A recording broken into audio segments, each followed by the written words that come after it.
সুপ্রিয় উপস্থিতি, পবিত্র কোরআন থেকে আমি এখানে আয়াত তেলাওয়াত করছি। আল্লাহ তাআলা বলছেন,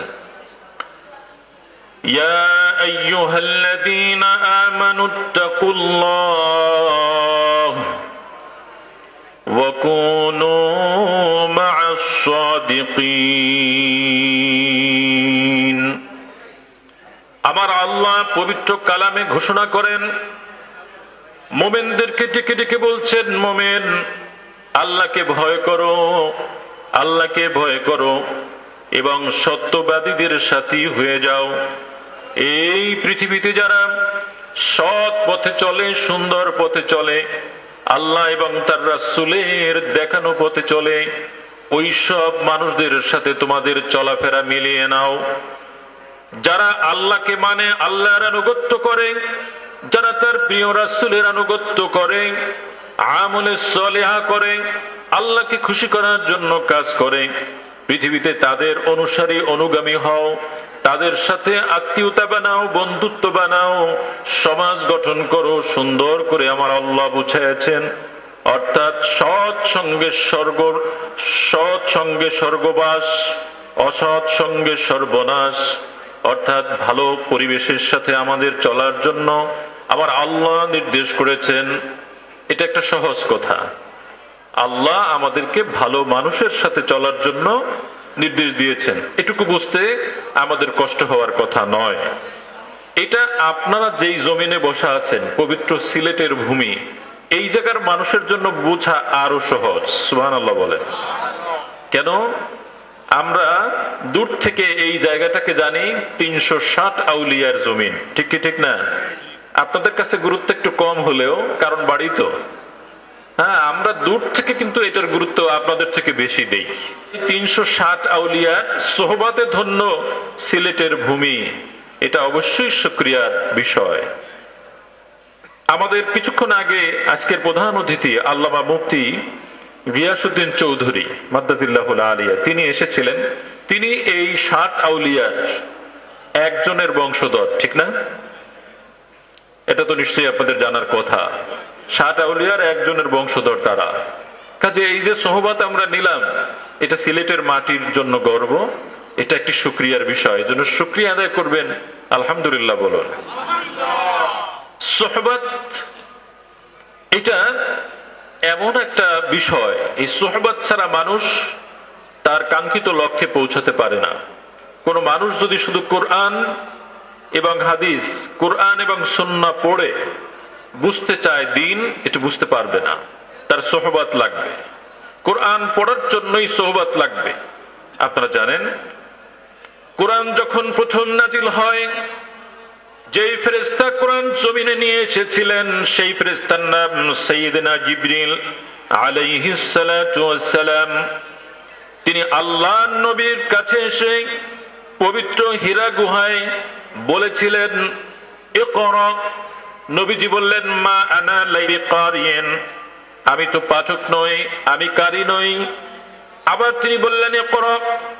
তিনি বললেন, মা আনা লাইসা বিকারিন, আমি কারি নই, পাঠক নই। এভাবে 3 বার বলার পর এবং নবীজির জবান মোবারক থেকে বের হয়ে আসলো, ইকরা বিসমি রাব্বিকাল্লাযী খালাক। সোহবত শুরু হয়ে গেল। নবী নিজে পড়া শুরু করেন নাই, জিবরিল আমিন তালাক্কু বলা হয় এটাকে, মুখে মুখে উচ্চারণ করিয়ে দিয়েছেন। সুবহানাল্লাহ বলেন।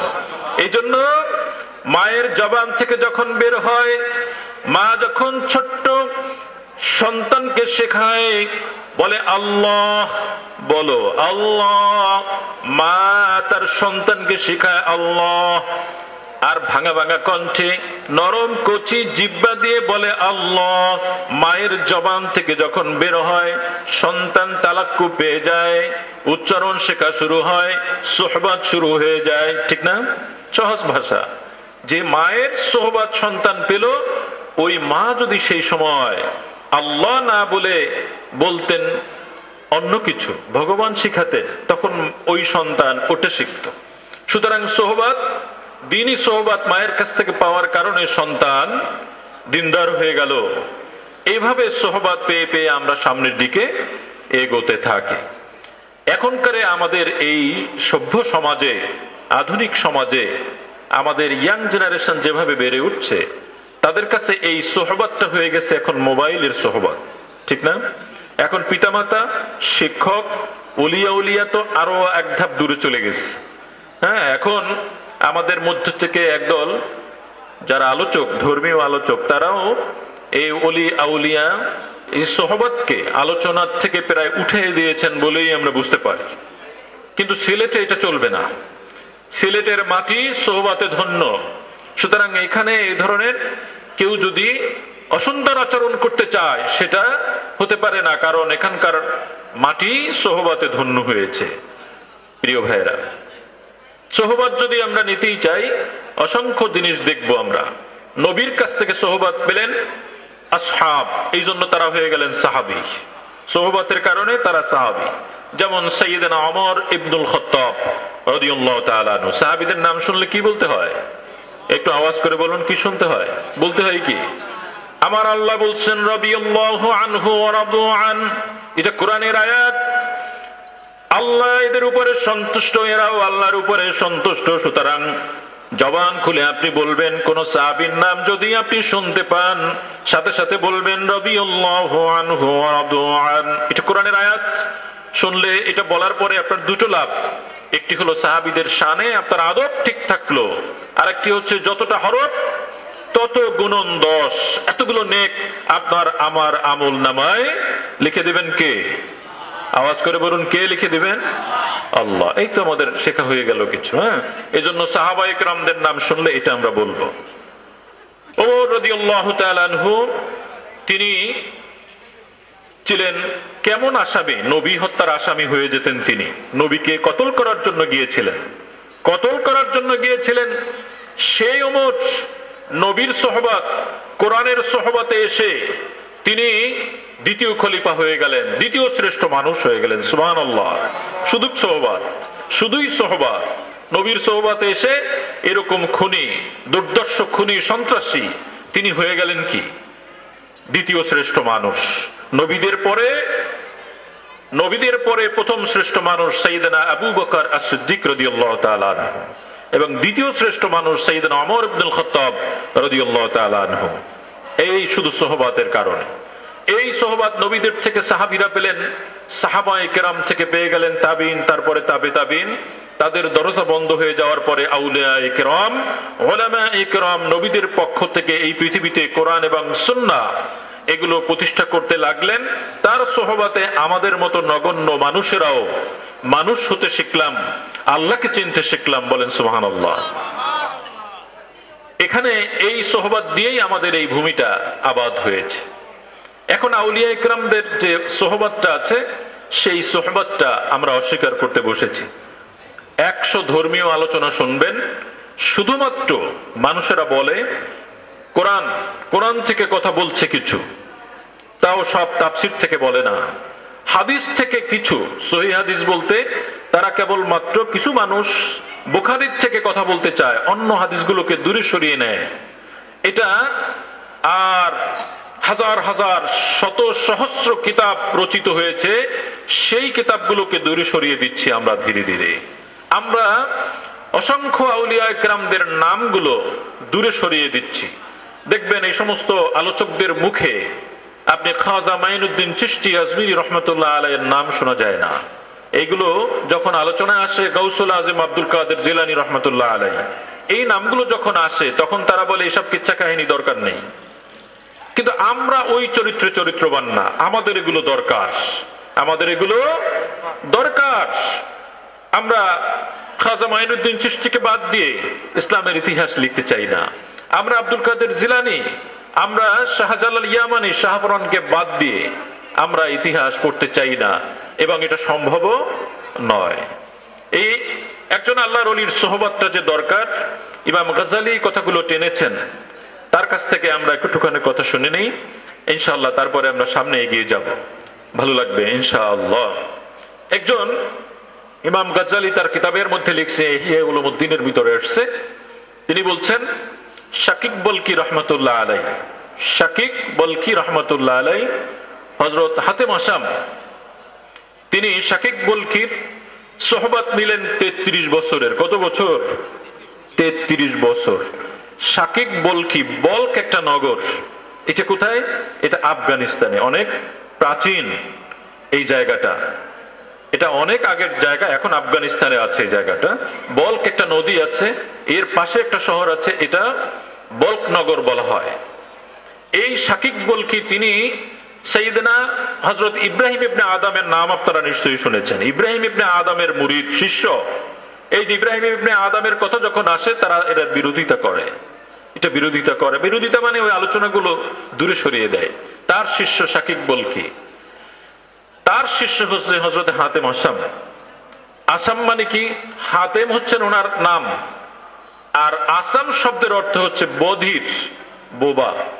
কানে শুনে না, দুঃখিত, কানে শুনে না এরকম, কিন্তু উনি বধির ছিলেন না, উনি কানে শুনতেন। তা আসাম নাম হলো কি করে? এটা সুন্দর সুন্দর ইতিহাস আছে। এক মহিলা, বৃদ্ধ মহিলা হাতেম আসামের দরবারে এসেছিলেন, দরবারে কিছু আলোচনা শোনার জন্য, কিছু তাওয়াজ্জু নেওয়ার জন্য, সোহবত নেওয়ার জন্য। খুবই বৃদ্ধ। এই সময় তার শারীরিক অসুস্থতার কারণে একটা অনাকাঙ্ক্ষিত ঘটনা ঘটলো, যেটাকে আমরা অনেক সময় বলি যে শারীরিকভাবে বায়ু বের হওয়া, এরকম। তো একজন মহিলা হুজুরের দরবারে এসে এই ধরনের ঘটনা ঘটলো। তিনি খুবই লজ্জিত হলেন, তার চেহারা বিবর্ণ হয়ে গেল, চেহারা বিবর্ণ হয়ে গেল। কিন্তু হযরত হাতেম আসাম তিনি এটা বুঝতে পেরেছিলেন। তিনি তখন বললেন, আম্মাজান, প্রিয় মা, আমি একটু কানে কম শুনি, আপনার কথাগুলো একটু জোরে বলতে হবে, জোরে বলতে হবে। তখন ওই মহিলা বুঝলেন যে তাহলে আমি যে ঘটনাটা ঘটাইছি এটা হুজুর শুনতে পারে না। সুবহানাল্লাহ, সুবহানাল্লাহ বলেন। কি দরদ মানুষের জন্য! সোহবত কেন লাগে বুঝতে হবে, যে তার একজন অনুরাগী দ্বীন শেখার জন্য আসছে, সে যেন অপমানিত বোধ না করেন, এই জন্য তিনি বললেন, মা একটু জোরে বলবেন, আমি কানে শুনি না ভালো করে। ওই মহিলাকে অভয় জানিয়ে দিলেন। মহিলা চলে গেলেন। হাতেম আসামের যারা অনুরাগী মুহিব্বিন মুতাআল্লিকিন ছিলেন, তাদেরকে ডেকে হাতেম আসাম বললেন, শুনে নাও, এই মহিলা যতবার আমাদের দরবারে আসবে ততবার বলবে, হুজুর ভালো করে শুনে না, যেন ওই মহিলার এই কথাটা মনে থাকে। আর ওখান থেকেই তিনি বধির হয়ে গেলেন ওই মহিলার কারণে। এই আচরণটা তার নামের সাথে সংযুক্ত হয়ে গেছে, বধির। ওই হাতেম আসাম এবং শাকিক বলকির সাথে আমাদের সিলেটের পার্থক্য অনেক, অনেক প্রবীণ, কমপক্ষে 500 বছর। সিলেটে শাহজালাল আলী ইয়ামেনী তিনি এসেছেন 1300 খ্রিস্টাব্দের পরে, এই সময়টায় তার এখানকার আগমন। আর এই ইতিহাস 800 খ্রিস্টাব্দের, তার মানে মাঝখানে 500 বছর, এরও 500 বছর আগের কথা। তার সব মিলিয়ে এখন 800, 2000 চলে, মানে 1200 বছর আগের কথা এটা। দেখেন আজকে আমরা এখানে টেনে নিয়ে এসেছি সোহবত।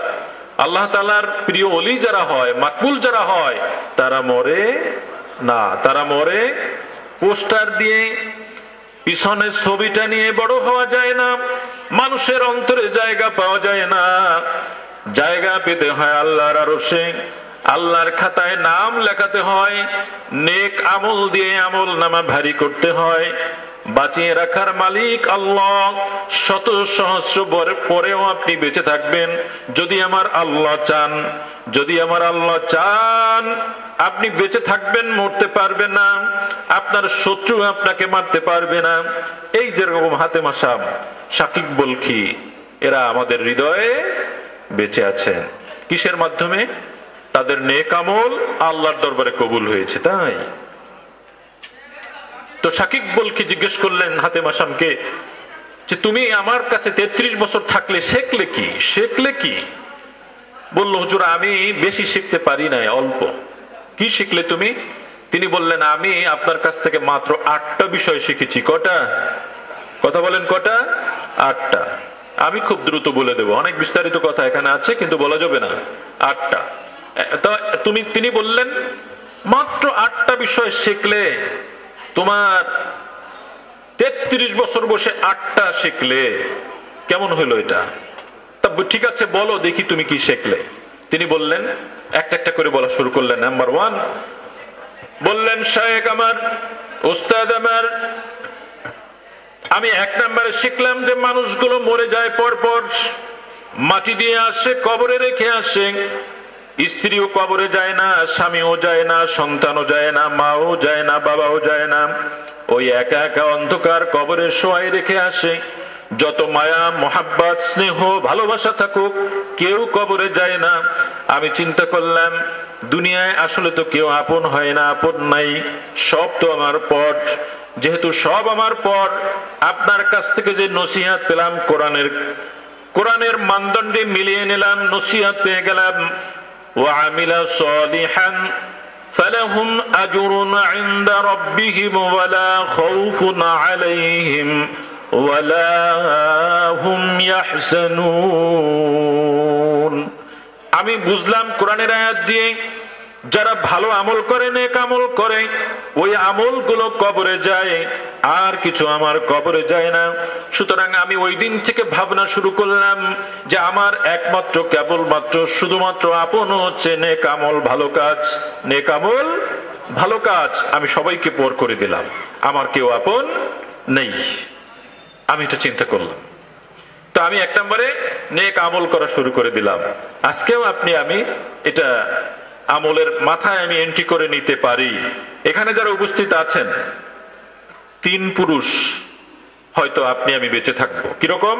আপনার বাবা, আপনি আর আপনার সন্তান, মানে দাদা, ছেলে, নাতি, এর বাইরে কেউ কাউকে মনে রাখে না। আপনার দাদার বাবার নাম কি ছিল দলিলপুরে হয়তো জানছেন, কিন্তু বাস্তবে মুখস্থ নাই। দোয়া করার সময়ও আমরা দোয়া করি বাবা, দাদা, নানা নানি, নানা নানি, এর বাহিরে আমরা আর যাই না। আর মরে যায়, নাতির শেষ জীবন দেখে যেতে পারি না। সুতরাং মরার আমাদের স্কেল, আয়ু স্কেল কতটুকু? এই 3 পুরুষ সর্বোচ্চ। আপনি আপনার বাবাকে দেখলেন অথবা দাদা, আর আপনার নাতি, এই জায়গার মধ্যেই আপনার জীবন শেষ হয়ে গেল। সুতরাং এটা খুব ভালো একটা চিন্তার বিষয়, আমার কেউ আপন নয়। তিনি বললেন 1 নাম্বার এটা। দ্বিতীয় নাম্বারে তিনি বললেন, মানুষ সম্মানের জন্য দৌড়দৌড়ি করে, পারাপারি করে। আপনাদের এলাকায় আছে কিনা? এই যে রাজনৈতিক সাইনবোর্ড দেয় না, সবাইকে ঈদ মোবারক জানায়, খেদমত করতে চায়, ছবি দিয়ে টাকা খরচ করে সম্মানিত হতে চায়, মানে মানুষের কাছে তার চেহারাটাকে মুখস্থ করিয়ে দেয়। তিনি বললেন, আমি দেখলাম এইভাবে সম্মান হবে না। কোরআন থেকে পেয়ে গেলাম, ইন্না আকরামাকুম ইনদাল্লাহি আতকাকুম। আল্লাহ তাআলার কাছে ওই সবথেকে বেশি সম্মানিত, ওই ব্যক্তি সম্মানিত বেশি যে আল্লাহকে ভয় করে, যার নেক আমল আছে, যার মধ্যে চরিত্র আছে, আখলাক আছে, তিনি আল্লাহর কাছে সর্বাধিক সম্মানিত। আমি চিন্তা করলাম, আতকাকুম, মানুষের মধ্যে কে বেশি তাকওয়াধার, কিভাবে আমি তাকওয়া অর্জন করতে পারি, এই নিয়ে আমি চেষ্টা করি। একটা উদাহরণ আপনাদেরকে দেই। উদাহরণটি হচ্ছে সাইয়েদনা বেলাল রাদিয়াল্লাহু তাআলা আনহু। নাম শুনেছেন না? রাসূলের মুয়াজ্জিন। তিনি কি দেখতে খুব সুন্দর ছিলেন? হ্যাঁ, তো কিরকম ছিলেন? না, এরকম বলা যাবে না। এটাই তো এখন কাজ। আমি এই বিষয়ের কথা বলবো। আদব শিখতে হবে আমাদের। আদব শেখার প্রয়োজন আছে না? আল আদাবু খায়রুম মিনাজ যাহাবি ওয়াল ফিদ্দা। আদব হচ্ছে স্বর্ণ রৌপ্য থেকেও বেশি দামি। আদব ছাড়া আল্লাহকে পাওয়া যাবে না। আদব ছাড়া পৃথিবীতে দিন কায়েম করা যাবে না। সাইয়েদনা আলী রাদিয়াল্লাহু তাআলা আনহু তিনি বলছেন, নবীজি বলছেন, আনা মাদিনাতুল ইলমি ওয়া আলিয়ুন বাবুহা। আমি ইলমের সাগর, শহর, আর সেই শহরের গেট, তোরণ হচ্ছে হযরত আলী রাদিয়াল্লাহু তাআলা আনহু। তিনি বলছেন, লাইসাল ইয়াতীমুল্লাযী ক্বাদ মাতা ওয়ালিদুহু বালিল ইয়াতীমু ইয়াতীমুল ইলমি ওয়াল আদাবি। যার পিতামাতা মরে গেল ও প্রকৃত এতিম নয়, প্রকৃত এতিম সেই যার এলেম নাই, আদব নাই, সেই হচ্ছে প্রকৃত এতিম। বাবা মরে গেলে এতিম হয় না তার দৃষ্টিতে, মা মরলে প্রকৃত এতিম হয় না। কিন্তু যদি তার আদব না থাকে, তার যদি এলেম না থাকে, সে যদি বেয়াদব হয়, এটা হচ্ছে ক্লাস 1, এটা হচ্ছে হাকিকাতান, এটা হচ্ছে আসলান, এটা হচ্ছে ফান্ডামেন্টাল ইয়েতিম। মৌলিকভাবে সে এতিম। সুতরাং আদব থাকা লাগবে। কোন সাহাবী তাকে যদি আমার সৌন্দর্যের বর্ণনা দিতে হয় তাহলে এইভাবে দেওয়া যাবে না। ধরে নেন একজন সন্তানের বাবা চোর, সবাই বলে অমুকে চোর, কিন্তু সন্তান তার বাবাকে এরকম চোর বলতে পারে? কথা বলেন, পারে? সে এটা বলবে না। এটা সমাজ সভ্যতা এলাও করে না, বলা যাবে না। বেলাল রাদিয়াল্লাহু তাআলা আনহু ধবধবে সাদা ছিলেন নয়, এটা ঠিক, কিন্তু এটা বর্ণনার ভঙ্গিটা চেঞ্জ করতে হবে, এটা চেঞ্জ করে বলতে হবে, অথবা এটা একটু এড়িয়ে যেতে হবে। যদি কারো বাবা চোর হয়, সে সন্তান বলবে না আমার বাবা কিন্তু একজন চোর, এটা বলবে না, সে এড়িয়ে যাবে। এটা সাইয়েদনা বেলাল রাদিয়াল্লাহু তাআলা আনহু, তিনি হাবশী ছিলেন, এটা দিয়ে আমাকে বুঝে নিতে হবে, এইভাবে কথা বলতে হবে। তিনি হাবশী গোলাম ছিলেন। হাবশী গোলামের পরিচয় আমরা জানি, তাদের গায়ের রং কি হয় ওটাও আমরা জানি। কিন্তু এখানে এই উদাহরণটাই সুন্দর। হযরত লোকমান হাকিম রাহমাতুল্লাহ আলাইহি, তিনিও দেখতে ওরকম ধপধপে ফর্সা হ্যান্ডসাম ছিলেন, এটা প্রমাণ পাওয়া যায় না। এই কথা বলার আদব আছে কথার মধ্যে। এটাই হচ্ছে সুফিবাদ, এটাই হচ্ছে আউলিয়া কেরামদের শিষ্য সোহবতের মধ্যে এটা পাওয়া যায়। যারা আউলিয়া কেরামের সোহবতে যায় না, তাদের কথায় কথায় যা হয় আলোচনা শেষ অংশে আপনাদের সাথে শেয়ার করব ইনশাআল্লাহ। ইনশাআল্লাহ। তো হযরত বেলাল রাদিয়াল্লাহু তাআলা আনহু, তিনি রাসূলের মুয়াজ্জিন ছিলেন।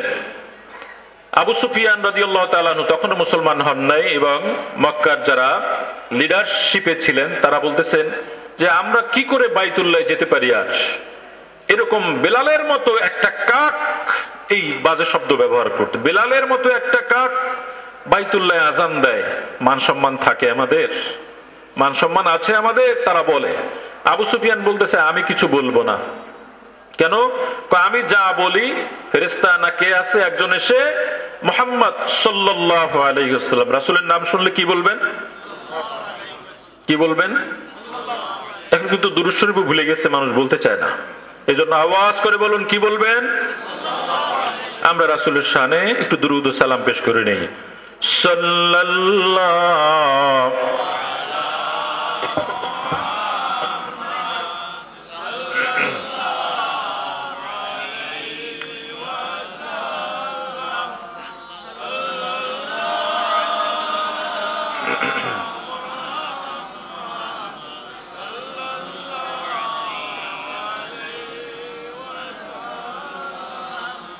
চলছে কত হাজির দল, ওই নামে হইয়া পাগল।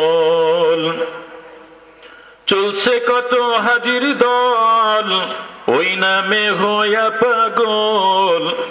আশিক চলছে ইশকেতে ওই মুহাম্মদ রাসূল সাল্লাল্লাহু আলাইহি।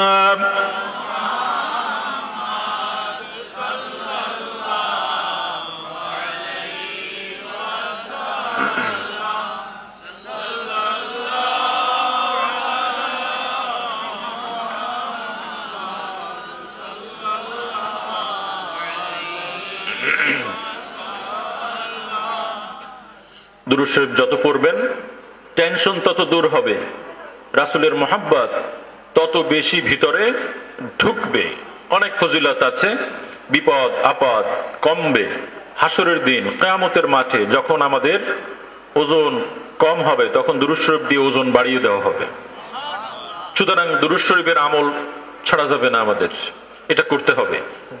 যে দুরূদ আপনার মনে ওঠে, দুরূদ নিয়ে কোনো বিতর্ক করা যাবে না। যে যা বলে বলুক, আমরা পড়বই, বলুন ইনশাআল্লাহ।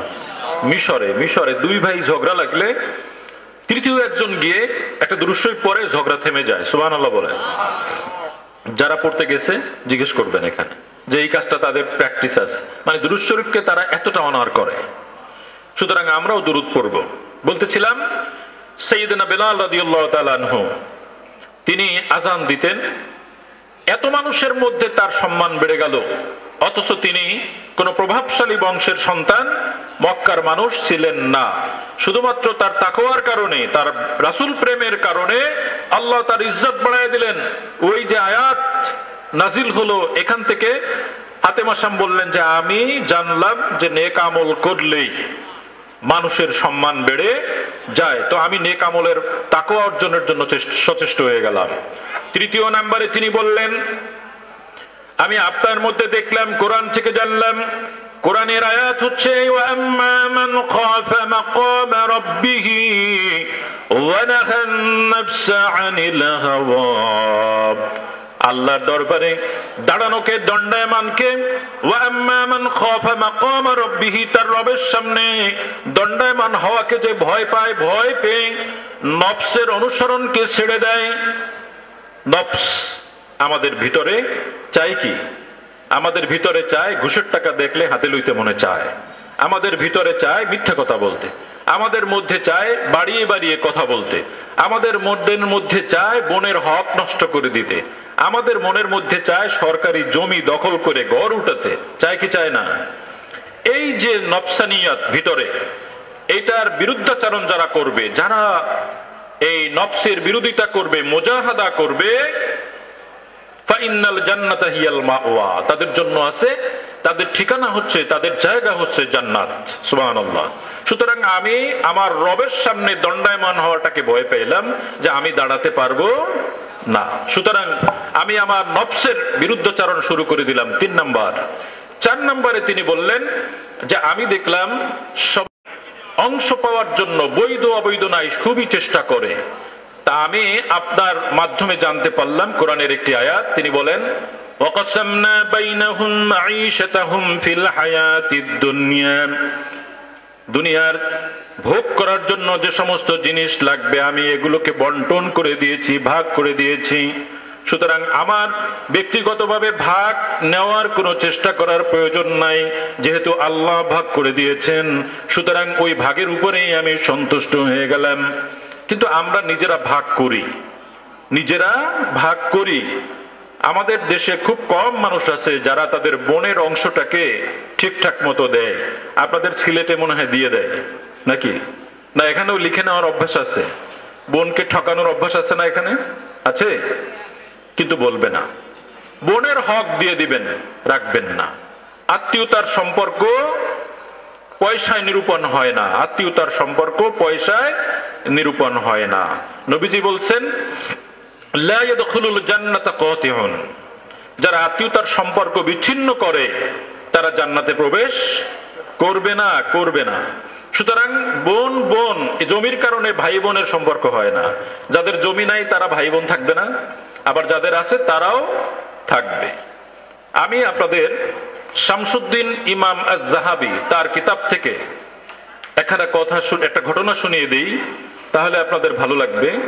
যারা এখানে বোন, ভাতিজা, আত্মীয় স্বজনের হক আমরা নষ্ট করি, তাদের জন্য এই ঘটনাটা যথেষ্ট, এই ঘটনাটা যথেষ্ট।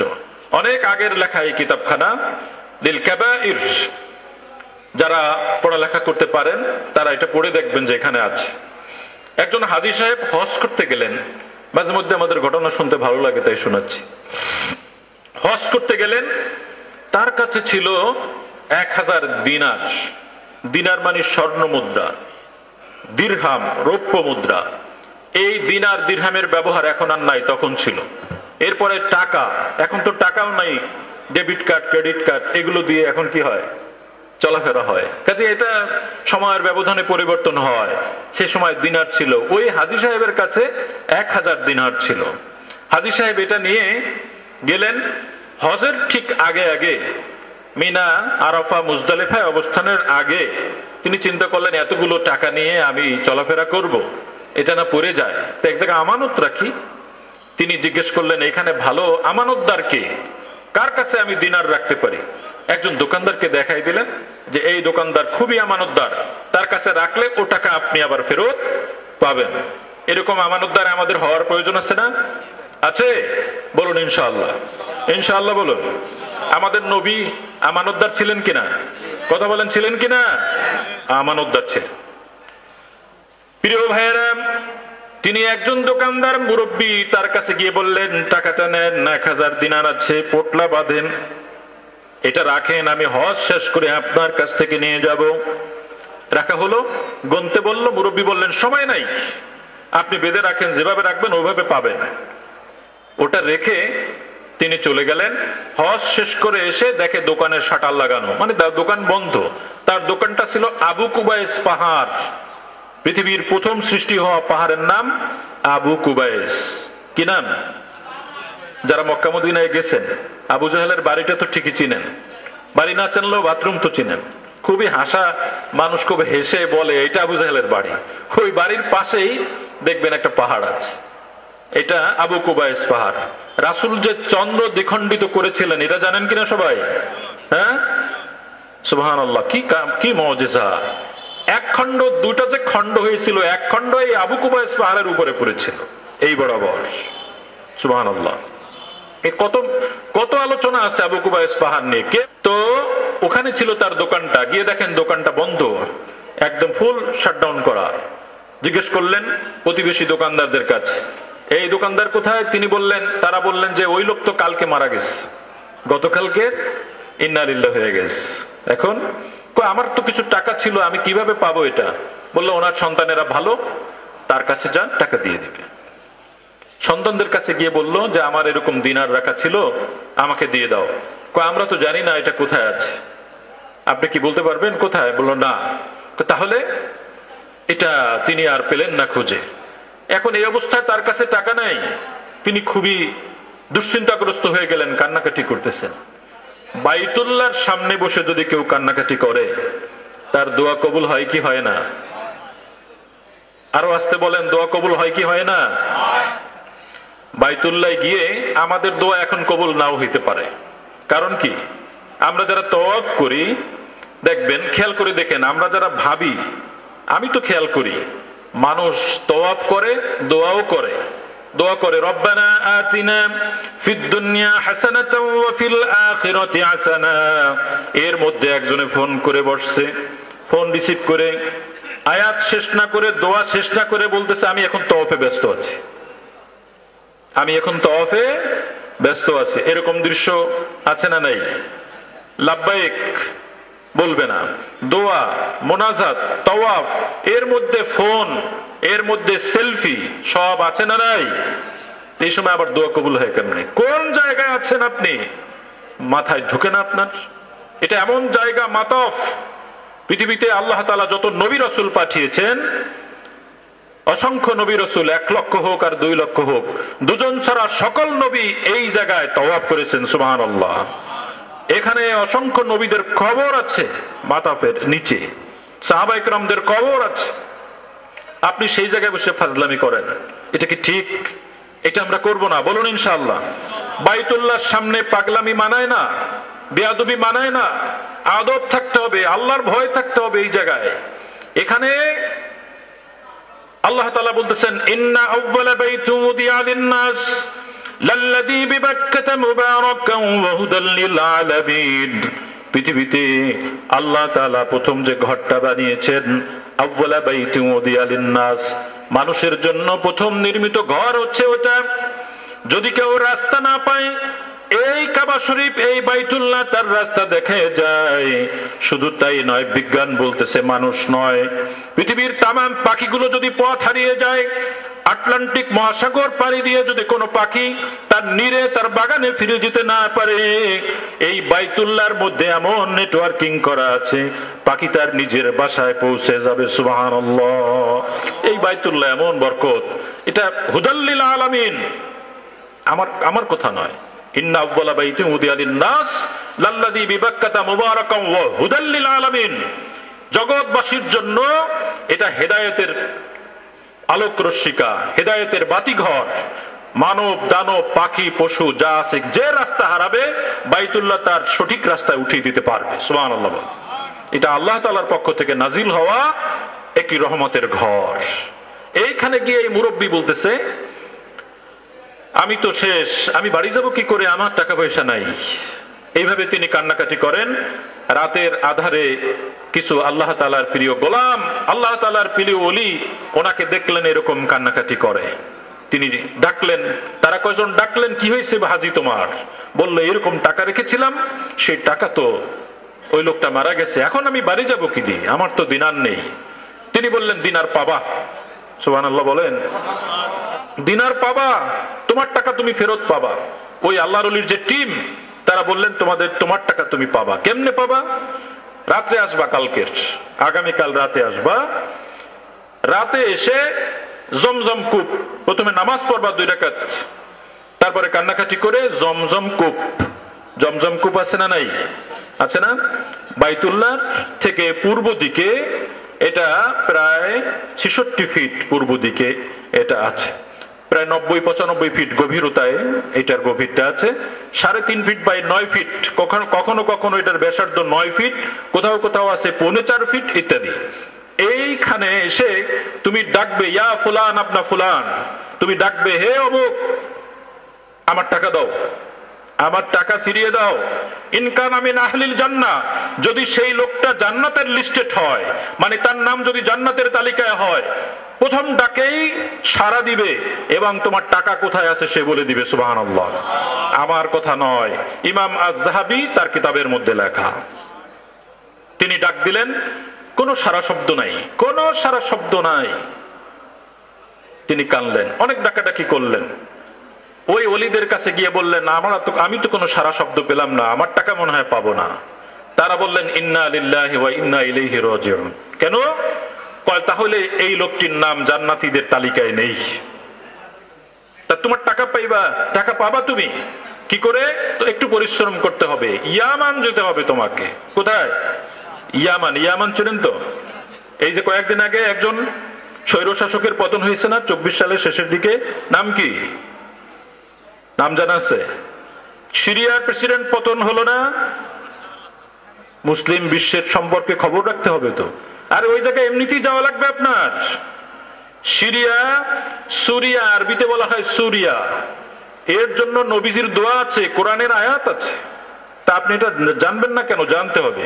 এই সুরিয়া, এইটার কোরআন হাদিসের নাম হচ্ছে শাম ভেঙে 4টা রাষ্ট্র হয়েছে এখন। সিরিয়া মানে যেটাকে আরবিতে বলা হয় সুরিয়া, ইয়ামান, জর্দান, এগুলো 4টা টুকরো হয়েছে, এবং ফিলিস্তিন, এই ফিলিস্তিন আবার 2 টুকরো হয়েছে, ফিলিস্তিন এবং ইসরায়েল 2 টুকরো হয়েছে। এইটা আবার একত্র হবে এবং কিয়ামতের মাঠ এখান থেকে শুরু হবে। সুবহানাল্লাহ বলেন। তো ওই জায়গায় জানা লাগবে না আপনার, এটা সম্পর্কে জানা লাগবে আপনার। এখানের উপরে কোরআন আছে, হাদিস আছে, নবীজির ভবিষ্যৎবাণী আছে। ওই আলোচনা আজকের নয়, তবে জানাই রাখলাম যে আপনার কিয়ামতের মাঠ ওখান থেকে শুরু হবে। জর্দান, এই 4টা রাষ্ট্র মিলে এই শাম, এখানে তোমাকে যেতে হবে, ইয়ামান যেতে হবে। কেন? ইয়ামানে এরকম, এখানে আছে জমজম কূপ, ওখানে আছে আরেকটা কূপ, তার নাম হচ্ছে বারহুত। কি নাম? আওয়াজ করে বলুন, কি নাম? এখনো আছে। আপনি নেটে সার্চিং দিলে বারহুত কূপটা দেখতে পাবেন। যারা ইয়াং ছেলেরা আছো, আজকে নেটে সার্চ দিবা আরবিতে, বা র হা ওয়াও লম্বা তা, এটা লিখবা আরবিতে, দেখবা এই কূপের ছবিটা দেখতে পারবা। এখনো গিয়ে দেখতে পারবেন। তুমি ওই কূপের কাছে যাবা, যেতে কষ্ট হবে, রাতের বেলা যাবা, ভয় পাবা। ওইখানে গিয়ে এরকম ডাক দিবা, সে সাড়া দিবে, তারটা জিজ্ঞেস করবা। ওই বেচারা ওই কূপের কাছে গেছে কষ্ট করে, বারহুত কূপের কাছে গিয়ে ডাক দিছে এবং সাড়া দিয়েছে। এখানে সুবহানাল্লাহ না, এখানে ইন্না লিল্লাহ। কারণ কি? কারণ আছে। ডাক দেওয়ার পরে সাড়া দিছে, জিজ্ঞেস করলো, আমার দিনারের পোটলা, ব্যাগ, এটা কোথায়? তো বলল, এটা আমার ঘরের দক্ষিণ দিকে একটা জানালা আছে, সেইখানে মাটির নিচে দাফন করে রাখছে। তুমি আমার ছেলেদের কাছে গিয়ে জিজ্ঞেস করলে তারা বলে দিবে। এখন সুবহানাল্লাহ বলতে পারে। মরা মানুষের কাছ থেকে সন্ধান পাওয়া যায় টাকা পয়সার। আল্লাহর ওলিদের হাতে এরকম সুইচ থাকে, রিমোট, ওই রিমোট টিপ দিলে সব দিকে যাওয়া যায়। এখন তো আমরা লেফাফা দুরুস্ত, পোশাকে আল্লাহর ওলি, ভিতরে না। এই কারণে টিপ দিলে কিছু হয় না, দোয়াও কবুল হয় না। খালি নিজেরা একটা ভাব নিয়ে চলি, আসলে ভিতরে কিছু নাই। যাদের আছে তারা ওই রকম মরা মানুষের কাছ থেকে টাকা আদায় করতে পারে। প্রিয় ভাইয়েরা, বললেন সব ঠিক আছে ভাই, আমারে বলো, তোমার তো এখানে আসার কথা নয়, তোমাকে দাফন করা হয়েছিল জান্নাতুল মালায়, যেখানে আম্মা জান খাদিজাতুল কুবরা রাদিয়াল্লাহু তাআলা আনহার কবর, সেইখানে দাফন করা হয়েছিল। তোমার তো এখানে আসার কথা নয়। তিনি বললেন, ঘটনা সত্য, কিন্তু ঘটনা হচ্ছে আমার একটা বোন ছিল, বোন, বাবার কাছ থেকে যে টাকা পেয়েছিলাম, সম্পদ পেয়েছিলাম, এই বোনটাকে দেই নাই। যতবার আসছে চিকিৎসার জন্য, বলছি টাকা নেই। নামাইয়া দিয়েছি, ধমক দিয়ে ঘর থেকে বের করে দিয়েছি, কোনোদিন ভালো আচরণ করি নাই। এই জন্য জান্নাতি মানুষের লিস্ট থেকে আমার নামটা কেটে জান্নাতুল মাআলাত থেকে ধাক্কা দিয়ে এই বারহুত কূপের মধ্যে নিক্ষেপ করা হয়েছে, অর্থাৎ জাহান্নামীদের তালিকায় আমার নাম লেখা হয়েছে। এবং এটা আল্লাহর নবীর বাণীগুলো যে সব সত্য এটার প্রমাণ। নবীজি বলেছেন, লা ইয়াদখুলুল জান্নাতা কাতিউন, আত্মীয়তার সম্পর্ক ছিন্নকারী জান্নাতে প্রবেশ করবে না। এখন আপনি চিন্তা করে দেখেন, জমি ছেলেরে দিবেন না? সব দিবেন কেন? আপনার দেওয়ার কোনো রাইটই নেই, দিবেন না। মরার আগে এই আকাম কুকর্ম কেউ করবেন না, রাজি আছেন কিনা? কেউ করবেন না। কি দরকার আছে আপনার? লিখবেন না, দিবেন না। মরার পরে ওরা যা করে করুক, আপনি কিছু দিবেন না। যেহেতু আপনার আল্লাহ বন্টন করে দিয়েছেন, আপনি আকাম এই উল্টা কাজটা কেন করবেন? যারা দিয়েছে কেউ পৃথিবীতে শান্তিতে থাকতে পারে নাই। কবরের আযাব তো পরে, দুনিয়ায় আযাব শুরু হয়ে যায় তার। এই জন্য আমরা এই কাজটা করব না। সুপ্রিয় উপস্থিতি, আমরা এত বিস্তারিত বললে আর শুনতে পারবো না। এরপরে হাতেম আসাম বললেন যে আমি ভাবলাম যে মানুষ মানুষের দুশমন হয় কি করে। কোরআন দেখছি যে আমার এই চিন্তার উল্টা, আপনার মধ্যে আমলটা পেয়েছি। যেহেতু কোরআন বলে দিয়েছে ইন্নাশ শাইতানা লিল ইনসানি আদুব্বুন মুবিন, নিশ্চয়ই মানব গোষ্ঠীর জন্য প্রকাশ্যে দুশমন, শত্রু হচ্ছে শয়তান নিজে। সুতরাং মানুষ মানুষের দুশমন হবে না। এই জন্য আমি মানুষের সাথে কোনো দুশ্মনী, কোনো শত্রুতা করি না। শত্রুতা যা হবে শয়তানের সাথে। এই জন্য শয়তান যা বলে আমি তার উল্টাটা করি। আমার পৃথিবীতে কোনো মানুষ দুশ্মন নেই, দুশ্মন একমাত্র শয়তান। তারপরে তিনি বললেন যে এরপরে আমি চিন্তা করলাম যে মানুষ তার খাবার নিয়ে টেনশন করে, রিজিক নিয়ে টেনশন করে, কি খাবে, কাটতে আনবে কিভাবে। আমার আল্লাহ তাআলা তিনি শিখাই দিয়েছেন, ওয়ারযুকুহু মিন হাইসু লা ইয়াহতাসিব ওয়া মান ইয়াতাওয়াক্কাল আলাল্লাহি ফাহুয়া হাসবু। যে ব্যক্তি আল্লাহ তাআলার উপরে নির্ভর করে তিনি তার জন্য যথেষ্ট। যথেষ্ট, কোন দাড়ি কমা একেবারে সিল মেরে দিবেন, যথেষ্ট। হযরত ওমর রাদিয়াল্লাহু তাআলা আনহু বলছেন, লাউ আন্নাকুম তাওয়াক্কালুনা হাত্তা তাওয়াক্কুলিহি, যদি তোমরা আল্লাহ তাআলার উপরে নির্ভর করার মতো নির্ভর করতে পারতে, তাহলে পাখি যেরকম সকালবেলা খালি পেটে বের হয় আর সন্ধ্যাবেলা পেট পুরে বাসায় ফেরে, এইরকম তুমি খাবার খেতে পারতে, এইরকম তোমার কোনো দুশ্চিন্তা লাগতো না। কিন্তু আমরা তো ওই তাওয়াক্কুল করতে পারি না, সেই কারণে আমাদের দুশ্চিন্তা করতে হয়। হাতেম আসাম বললেন যে আমি এই আয়াত থেকে শিখলাম যে আমি কেবল আল্লাহর উপরেই নির্ভর করব, তিনি আমার রিজিকের ফয়সালা দানকারী, আমার খাবারের ব্যবস্থা তিনিই করবেন। সুবহানাল্লাহ। সন্দেহ আছে? সন্দেহ আছে? একদিন চুপ করে দেখেন, আপনি না খেয়ে মরবেন না। মদিনায় গিয়ে পরীক্ষা করবেন, আপনি যত বড় গুনাহগার হন, মদিনার কথা মাথায় উঠে? এটা তো এখন উঠে গেছে। অসংখ্য মানুষ বলে বেড়ায় হজে গেলে মদিনায় না গেলেও চলবে। এরকম লোক আছে না? মদিনায় না গেলে চলবে না, যেতে হবে। আমি আসার আগে আমাদের তিনজন আলোচনা আমি আস্তে আস্তে শুনলাম, একটা আয়াত সবাই তেলাওয়াত করেছেন, সুবহানাল্লাহ। ওয়ালাউ আন্নাহুম ইযলামু আনফুসাহুম, এই আয়াতটা সবাই তেলাওয়াত করেছেন। গুনাহ করে, জুলুম করে কেউ যদি আপনার কাছে যায়, সে তওবা করে আর আপনি তার জন্য তওবা করেন, ইস্তেগফার করেন, তাহলে আল্লাহকে লাওয়াজাদুল্লাহ তাওয়াবার রহিমা, আল্লাহকে পাবে তওবা গ্রহণকারী এবং দয়ালু হিসাবে।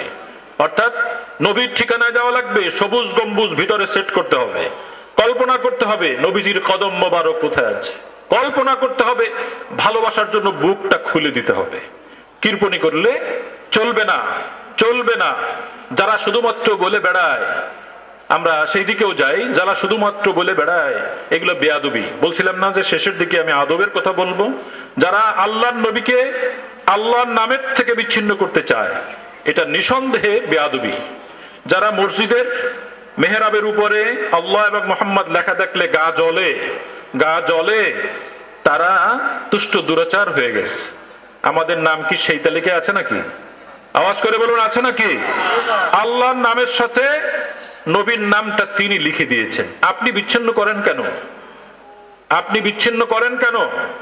ঈমান, যদি কেউ আল্লাহর নবীকে কলেমার থেকে বিচ্ছিন্ন করতে চায়, নিঃসন্দেহে তার ঈমান থাকবে না। যদি কেউ বলে তাওহীদ ভিত্তিক লা ইলাহা ইল্লাল্লাহ, এটা দিয়ে কেউ চলতে চায়, পারবে না।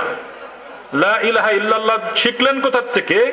যিনি শিখিয়েছেন তিনি সাইয়্যিদেনা মুহাম্মদ মুস্তাফা আহমদ মুস্তাফা সাল্লাল্লাহু আলাইহি ওয়াসাল্লাম। কলেমায় ওখানে সব জায়গায় এই নবীজির নামটা থাকতেই হবে।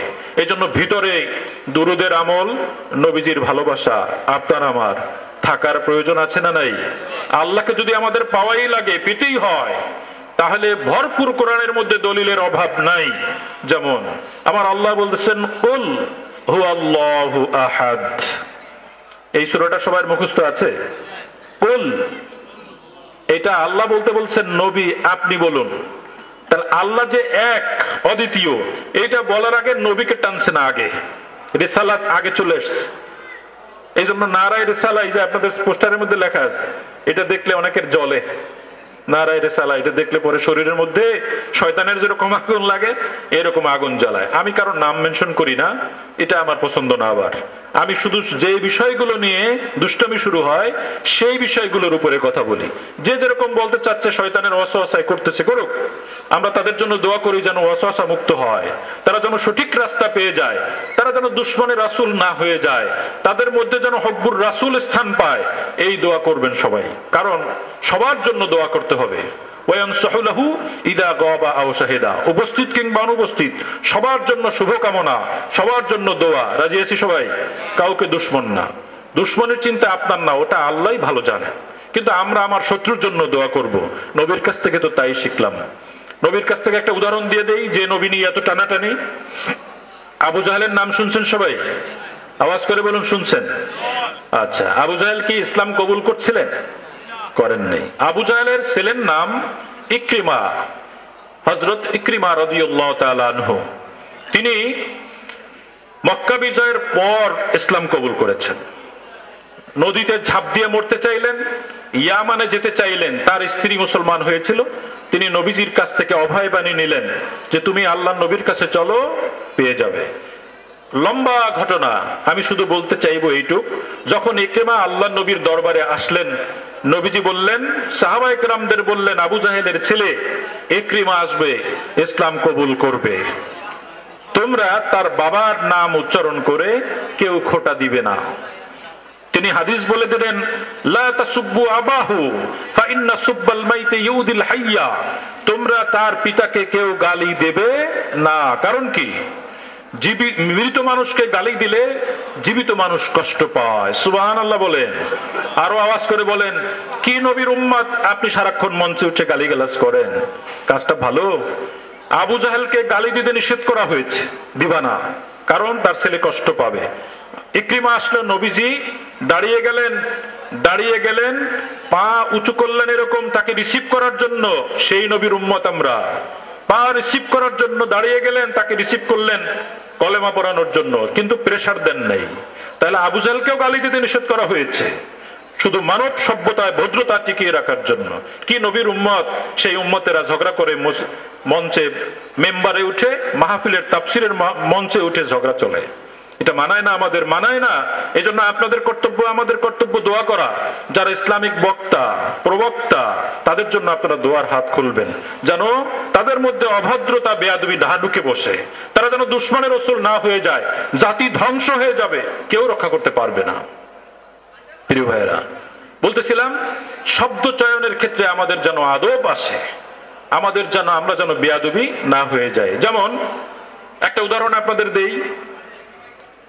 আপনার মা, আমার মা, আমার বাবার স্ত্রী, ঠিক না? এটা কেউ যদি আমার মা সামনে থাকে এবং বাবাও সামনে থাকে, কেউ যদি জিজ্ঞেস করে এরা কারা, মহিলার দিকে আঙ্গুল দিয়ে বলে এনি কে, আপনি যদি বলেন যে এ আমার বাবার বউ, এই মহিলা আমার বাবার বউ, এই পরিচয়টা কি আপনার পছন্দ হয়? কথা বলে না, পছন্দ হয়? তাহলে পরিচয়ের কথা তো সত্যিই বলেছে, মিথ্যা তো না। কিন্তু এই কথাটা এরকম বলা যাবে না। আপনার আদব কি? তিনি আমার শ্রদ্ধেয় মা। এই যে আদব নিয়ে বলতে হবে। যখন আপনি আম্মাজান খাদিজাতুল কুবরা রাদিয়াল্লাহু তাআলা আনহা তার কথা বলবেন, তখন রাসূলের বউ, নাউযুবিল্লাহ, এই ধরনের কথা মানায় না। বলা যাবে না, কারণ তারা উম্মতের মা। আজওয়াজুহু উম্মাহাতুহুম,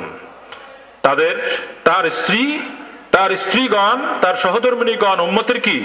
উম্মাহাতুল মুমিনিন, মুমিনদের মা, সকল মুমিনদের মা। সুতরাং বলার সময় আদব নিয়ে বলতে হবে, প্রিয় নবী সাল্লাল্লাহু আলাইহি ওয়াসাল্লামের প্রিয়তমা স্ত্রীগণ, আমাদের মা, আম্মাজান, এই সমস্ত শ্রদ্ধার সাথে, বিনয়ের সাথে নামগুলো উচ্চারণ করতে হবে। এটাই তো নবীজি শিখিয়েছেন। বেয়াদবি তো আমাদেরকে শেখান নাই। মুসলমানদের বেয়াদবির কারণে মুসলমানরা বেয়াদবি করলেন কিভাবে? এটা কিন্তু অন্য মানুষেরা করেন নাই। মুসলমানরা বেয়াদবিটা এভাবে করলেন। আপনারা জানেন, রাসূলের রওজা মুবারকে, রাসূলের রওজার উপরে সবুজ সাইনবোর্ডের উপরে গোল্ডেন অক্ষরে কোরআনের একটি আয়াত লেখা আছে। কি? রওজার কাছে গিয়ে সবাই তো দেখি খালি মোবাইলে ছবি তোলে, এরকম। এটা করবেন না। আব্দুর রহমান আস-সুদাইস, দুই হারামের ইমামদের ইমাম, সভাপতি, তিনি তার খুতবায়, আমি আরবিতে শুনছি, তিনি বলছেন, আপনারা রওজার সামনে গিয়ে এরকম ফ্ল্যাশ মারবেন না, এরকম ছবি তুলবেন না, বারবার নিষেধ করেন। কিন্তু তার উম্মত এই নবীর কাছে গিয়ে ছবি আরো নূর জ্বালায়, তারা ফ্ল্যাশ আওয়াজ করে করে ফ্ল্যাশ তোলে, ছবি তোলে, কেউ সেলফি তোলে। বেয়াদবি হয়। এতটা সাহস করা ভালো নয়। এখানে ছবি তুলে আপনি কি করবেন? এই ছবি এমনি পাওয়া যায়, অনলাইনে পাওয়া যায়, ওইটা ডাউনলোড করে নিয়েন। এখানে বসে এই ছবিগুলো তুলবেন না। এখানে ছবি তোলার ধান্দায় থাকতে থাকতে মহাব্বত ছড়ে গেছে। রাসূলের রওজা জিয়ারত, কদমে সালাম দেওয়া, ওটা মনে থাকে না। ওখানে কি লেখা আছে এটা পড়েন না, খেয়াল করেন নাই? ওখানে লেখা আছে সবুজ সাইনবোর্ডে গোল্ডেন অক্ষর দিয়ে লেখা, ইয়া আইয়ুহাল্লাযীনা আমানু লা তারফাউ আসওয়াতাকুম ফাওকা সাওতিন নবী ওয়া লা তাজহারু লাহু বিল কওলি কাজাহরি বা'দিকুম লিবা'দিন আন তাহবাতা আ'মালুকুম ওয়া আনতুম লা তাশউরুন। সূরা হুজরাতের এই আয়াতটা লেখা আছে। এই আয়াতটা এখানে লেখার কারণ কি? তার আগে একটা মাসআলা জেনে নেন। প্রিয় নবী, বিশ্ব নবীর সম্মান, তিনি পৃথিবীতে থাকা অবস্থায় যেরকম, তার ইন্তেকালের পর কিছুটা কমে গেছে। এটা কি সত্য? সত্য। তিনি পৃথিবীতে থাকা অবস্থায় তার সম্মান, ইজ্জত, তাওকির যেরকম ছিল, তার ওফাতের পর, ইন্তেকালের পর সম্মান এতটুকু কমে নাই, হুবাহু তা আছে। সুবহানাল্লাহ বলেন। সুতরাং সাইয়েদনা ওমর ইবনুল খাত্তাব, সাইয়েদনা আবু বকর as-সিদ্দিক এবং অন্যান্য সাহাবায়ে কেরাম রাদিয়াল্লাহু তাআলা আনহুম, তারা কথা বলতেছিলেন পরস্পর। কথার আওয়াজ একটু জোর হয়ে গেল, একটু উঁচু হয়ে গেল। আয়াত নাজিল হলো, লা তারফাউ আসওয়াতাকুম ফাওকা সাওতিন নবী, তোমরা নবীর আওয়াজের উপরে, কণ্ঠের উপরে আওয়াজ উঁচু করো না। নিজেরা পরস্পর যেরকম কথা বলো, ওরকম কথা নবীর সামনে বলবে না। যদি বলো, হে মুমিন, মুমিনদেরকে বলছেন, মুশরিক কাফেরদের নয়, বলছেন যদি এরকম উঁচু আওয়াজে কথা বলো, বাসায় বসে যেরকম বলো, পিছনে যা আমল করেছো ধ্বংস হয়ে যাবে, টের পাবে না, অনুভবও করতে পারবে না। মানে আমলের যে আমল নামা, এটা ডিলিট হয়ে যাবে, থাকবে না, অথচ তুমি উপলব্ধিও করতে পারবে না। ইমানদার, আপনি কি বুঝে দেখছেন এই কথার ওজন কত? নবীজির সামনে উঁচুতে কথা বলার কারণে আল্লাহ তাআলা এরকম একটা ধমক দিলেন। কাকে? হযরতে ওমর, হযরতে আবু বকরের মতো সাহাবীকে। এরপর থেকে ওমর রাদিয়াল্লাহু তাআলা অনেক জোরে কথা বলতেন এমনিতেও। এরপর থেকে কথা এত আস্তে বলা শুরু করলেন, কানের কাছে গিয়ে আবার জিজ্ঞেস করা লাগতো, কি বলছেন আপনি? এত আস্তে হয়ে গেছে, এত আস্তে হয়ে গেছে এক ধমকে। আয়াত নাজিল হলো, বনু তামিম গোত্র গ্রামের লোক থেকে আসছে, তারা এসে ডাকাডাকি শুরু করলো, ইয়া মুহাম্মদ উখরুজ ইলাইনা, হে মুহাম্মদ, আওয়াজ করে বলুন সাল্লাল্লাহু আলাইহি ওয়াসাল্লাম, আমাদের কাছে বেরোয় আসেন। আল্লাহর নবীকে এরকম বলা যাবে না। অনেকে আলোচনার মধ্যে বলে, আমরা শুনি, নামের উচ্চারণের সাথে নবীজির নামটাকে তাজিমের সাথে উচ্চারণ করতে পারে না, ওই প্র্যাকটিসটা তাদের নেই। তারা খুব মডার্ন হিসাবে নিজেদেরকে প্লেস করে। বহুত মানুষ, একজন দুইজন তিনজন নয়, অসংখ্য মানুষের মধ্যে এই বেয়াদবি গ্রো করেছে। এই বেয়াদবি সে করে, তার থেকে বেশি করবে ইয়াং জেনারেশন, বর্তমান জেনারেশন। বাজারে গিয়ে নবীকে বণিক মুহাম্মাদের মধ্যে লেখা থাকে বণিক মুহাম্মদ, নাউজুবিল্লাহ। কারণ ওই বই যারা লেখছে তারা নবীকে কেবল বণিক, ব্যবসায়ী মনে করে, মার্চেন্ট মনে করে, নবী মনে করে না। সেটা তো মুসলমানদের মধ্যে ঢুকবে, তারা নবীকে নবী বলবে, দুরূদ পড়বে না। অথচ নবীজি বলছেন, আল বাখিলুল্লাযী যুকিরতু ইনদাহু ফালাম ইউসাল্লি আলাইয়া, আমার নাম শুনলো অথচ দুরূদ পড়লো না, সে একটা বখিল। অথচ নবীর নামটাই সে উচ্চারণ করতে চায় না ভালো করে। ওরা গ্রাম থেকে এসে ডাকাডাকি শুরু করে দিল। নবীজি তখন আরাম ফরমাচ্ছিলেন, কাইলুলা করতেছিলেন দুপুরের পরে। আল্লাহ তাআলা নিষেধ করে দিলেন, এইভাবে করা যাবে না। তিনি আয়াত নাজিল করে, দুইটা আয়াত নাজিল করলেন। একটাই বললেন, ওয়ালাউ আন্নাহুম সাবারু হাত্তা তাখরুজা ইলাইহিম লাকানা খায়রুল লাহুম, তারা যদি একটু ধৈর্য ধারণ করত তার বের হয়ে আসা পর্যন্ত, এটা তাদের জন্য কতই না ভালো হতো। সুবহানাল্লাহ। নবীজির ঘুম, নবীর ঘুম ভাঙা জায়েজ নাই, জায়েজ নাই। এই আয়াত থেকে কোন আলেম যদি ঘুমায়, তার ঘুম ভাঙা, ডিস্টার্ব করা জায়েজ নাই। সাইয়েদনা আব্দুল্লাহ ইবনে আব্বাস রাদিয়াল্লাহু তাআলা আনহু, রাসূলের চাচাতো ভাই, সবথেকে বড় মুফাসসির, যিনি সবথেকে বেশি তাফসীর বুঝতেন, তার নাম কি? আব্দুল্লাহ ইবনে আব্বাস রাদিয়াল্লাহু তাআলা আনহু। তিনি কোন সাহাবীর বাড়িতে গেলে হাদিস আনার জন্য গিয়ে যদি দেখেন দরজা বন্ধ, ঘুমানো আছে, বসে থাকতেন। তো রাসূলের চাচাতো ভাই এত বড় মুফাসসির বসে আছে, ঘর থেকে যখন ওই সাহাবী বের হতেন, বের হওয়ার পরে বলতেন, হুজুর আপনি, রাসূলের চাচাতো ভাই, আমার ঘরের দরজা এরকম বসে রইলেন, আমাকে এরকম আপনি বেইজ্জতি করলেন। তিনি বললেন, না, তুমি আল্লাহর নবীর সাহাবী, একজন আলেম মানুষ, একজন মুহাদ্দিস, তোমার ঘুম ভাঙা জায়েজ নাই, আমি অপেক্ষা করতেছি। সুবহানাল্লাহ বলেন। আদব শিখতে হবে। সাইয়েদনা আবু দারদা রাদিয়াল্লাহু তাআলা আনহু, একজন জলিলুল কদর বড় সাহাবী, একদিন আবু বকর রাদিয়াল্লাহু তাআলা আনহুর সামনে দিয়ে হাঁটেন। নবীজি ডাকলেন, আবু দারদা, কোথায় শিখছো এটা? তুমি যার যার সামনে হাঁটো, তুমি যার সামনে হাঁটতেছো, পৃথিবীতে নবী রাসূলদের পরে সবথেকে যে উত্তম ব্যক্তি, তার সামনে তুমি হাঁটো। ধমক দিলেন। তার মানে হাঁটার সময়, এখনকার বাচ্চারা এগুলো ফলো করে না, কারণ কি ওই প্র্যাকটিস বাসায় নেই আমাদের, এখন এই আদব নেই। আমরা ছোটবেলায় আমাদের বাবার সামনে চেয়ারে বসি নাই। এখনকার বাচ্চাদের মধ্যে আদব, কার্টিসি এগুলো আছে। তারা বলে এগুলো ব্যাকডেটেড। কিসের ব্যাকডেটেড? কিসের ব্যাকডেটেড হয়ে গেল এটা? না, আদব কোনোদিন ব্যাকডেটেড হয় না। যদি হয় ওটাই মানবো আমরা। নবী শিখাইছেন এইভাবে চলো। কাজেই দরজা বন্ধ থাকলে একটা আদব আছে, বেয়াদবি করা যাবে না। শব্দ চয়নের ক্ষেত্রে সতর্ক হতে হবে প্রিয় ভাইয়েরা আমার। আল্লাহ তাআলা বলছেন, ইয়া আইয়ুহাল্লাযীনা আমানু লা তাকুলু রা'ইনা লা তাকুলু রা'ইনা ওয়া কুলু উনজুরনা। সূরাতুল বাকারায় আল্লাহ বলছেন মুমিনদেরকে, রাসূল যেরকম এরকম বসা আছে, ধরেন একটা উদাহরণ নেন, রাসূলুল্লাহ সাল্লাল্লাহু আলাইহি ওয়াসাল্লাম, প্রিয় নবীজি বসা, সামনে আসহাব বসা। রাসূল যখন কথা বলেন তখন সাহাবায়ে কেরাম বলতেন রা'ইনা। রা'ইনার একটা অর্থ হচ্ছে আমাদের দিকে একটু খেয়াল করেন। আমরা যদি কথা না বুঝতে পারি, তাহলে এখন ইংরেজি সভ্যতায় বলি না, সরি, আর একটু, মানে আবার একটু প্লিজ, এরকম বলি না? তখন তারা এই শব্দটা ব্যবহার করতো, রা'ইনা। এখানে ইহুদিরাও বসা থাকতো। এই রা'ইনা বলতো তারা ইন্টেনশনালি, ইচ্ছাকৃত বলতো।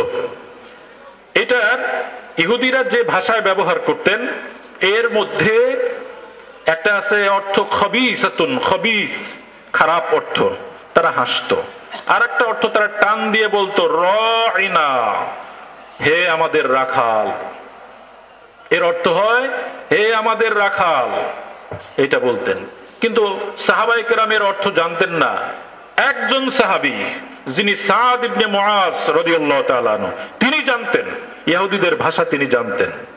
তারা এটা, তিনি যখন শুনলেন যে ওরা এরকম হাসে আর বলে, তিনি বলেন, ওয়াল্লাযী নাফসি বিয়াদিহি ইয়া আ'দা আল্লাহ, হে আল্লাহর শত্রুরা, লানাতুল্লাহি আলাইকুম, তোমাদের উপরে আল্লাহর লানত, আলাইকুম লানাতুল্লাহ, তোমাদের উপরে আল্লাহর লানত, তোমাদের উপরে আল্লাহর লানত। যদি এই ধরনের আর কোনোদিন তোমাদের মুখ থেকে এই কথা, এই শব্দটি আর কোনোদিন বের হয়, তাহলে লা'আদরিবান্না উনুকাহু, আমি শরীর থেকে তার কল্লা আলাদা করে ফেলবো, শপথ আল্লাহর, আমি তার কল্লা আলাদা করে ফেলবো। অর্থাৎ নবীর শানে এই ধরনের আওয়াজ করলে আমি তাকে মেরেই ফেলবো, হত্যাই করে ফেলবো। আল্লাহ আয়াত নাজিল করলেন। শব্দ চয়নের ক্ষেত্রে এত বড় ধমক, এত বড় ধমক। নামাজেও যদি আপনি থাকেন, আল্লাহর নবী তিনি সাইদ ইবনুল মুআল্লা, একজন বিখ্যাত সাহাবী, তিনি বললেন, আনা উসাল্লি ফিল মসজিদ, মসজিদে নববী সাল্লাল্লাহু আলাইহি ওয়াসাল্লাম, আমি মসজিদে নববীতে নামাজ আদায় করেছিলাম। মার রবি আলা নবী সাল্লাল্লাহু আলাইহি ওয়াসাল্লাম, আমার কাছ থেকে নবীজি হেঁটে গেলেন, নবীজি আমাকে ডাকলেন, কিন্তু আমি ডাকে সাড়া দিলাম না। নামাজ শেষ হলো, নবীজি বললেন, তুমি আমার ডাকে সাড়া দিলে না কেন? তিনি বললেন, সাল্লাইতু ইয়া রাসূলুল্লাহ, আমি নামাজ পড়ছিলাম। তখন তিনি আয়াত তেলাওয়াত করে শোনায় দিলেন, আয়াত তেলাওয়াত করে শোনায় দিলেন যে আল্লাহ এবং আল্লাহ রাসূল যদি ডাকে, তাহলে ইদা দাআকুম, যখন তোমাদেরকে ডাকবে তখন ডাকে সাড়া দিবে।